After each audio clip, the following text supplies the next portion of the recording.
My name is Ben England, and I'll be speaking to you about alternative payment models under Medicare.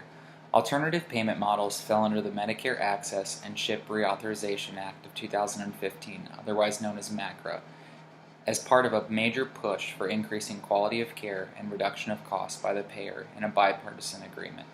There were two goals of MACRA. First, 30% of Medicare payments were to be tied to quality or value through APMs or alternative payment models by 2016, and 50% by 2018.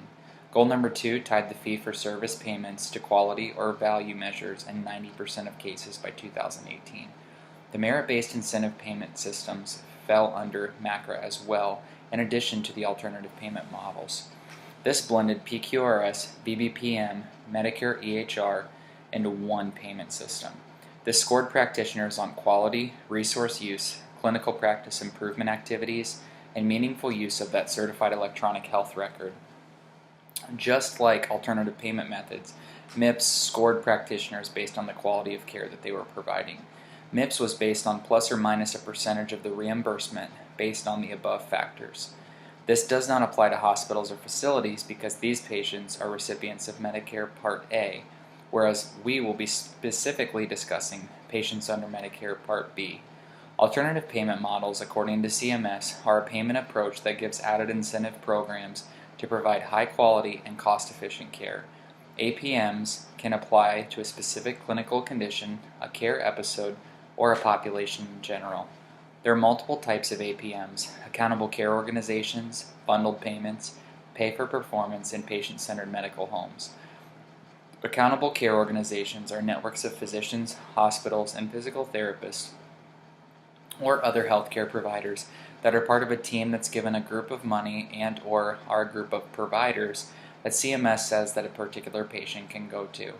Bundled payments are when a group or an entity or a care team is given a lump sum of money in order to provide the continuum of care to a patient under Medicare Part B. Their pay for performance is all based on how that patient's outcomes are. If you are getting paid for 12 weeks of service and that takes you 14 as a therapist, then that 2 weeks is time that you do not get paid for because it's based on your performance as a therapist. So if you have a patient with a slowed healing time, this may be an issue.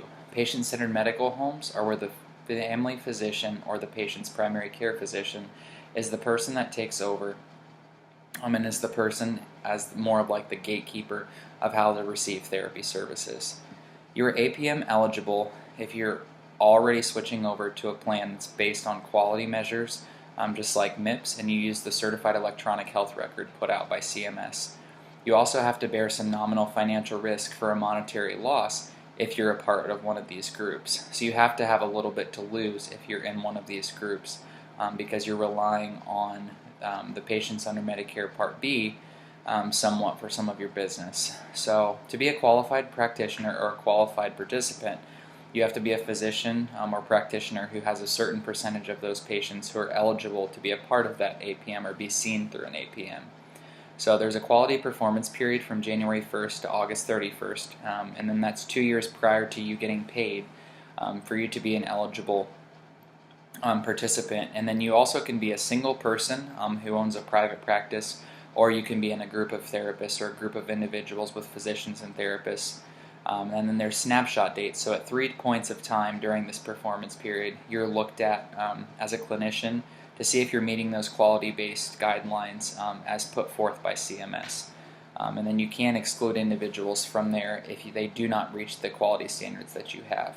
There are also advanced APMs, and these are based on more participation lists or lists that CMS puts out.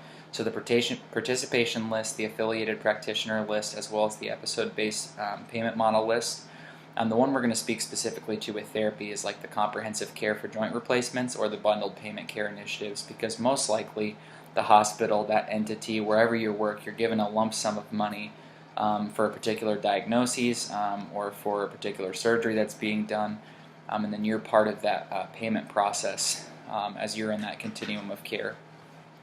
So to be eligible for an advanced APM, you must meet all the standards for the APM eligibility, as well as you must be a part of an APM. or an advanced APM like the comprehensive joint care, and then you must receive at least 25% of Medicare Part B payments through an advanced APM, or provide care to at least 20% of Medicare recipients through an advanced APM under Medicare Part B. So just a review of APM, qualifying participants are rewarded. So if you're a practitioner or a physical therapist that is part of this program and you're doing a good job, you're going to be rewarded for that. And one incentive is you don't have to take place or don't have to fall under the MIPS laws. You can fall just under the APM if you're a qualified participant. Then you receive 5% of a lump sum bonus payment for the years 2019 to 2024, as long as you keep your credentials up for eligibility. In addition to your reimbursement, and then you receive a higher fee schedule for 2026 and onward. The fee schedule is essentially the individuals and participants that CMS deems that patients can go and see, so your name will appear higher on that list and you're more likely to get more referrals. And just a reminder, a caution, higher reward also means higher risk is bore by the providing participants in the advanced APMs. This is just a nice little graph that kind of explains reimbursement just through MIPS, reimbursement with MIPS and an APM specific rewards, and then that advanced APM with an eligible participant, you get the most money and reimbursement from being part of that.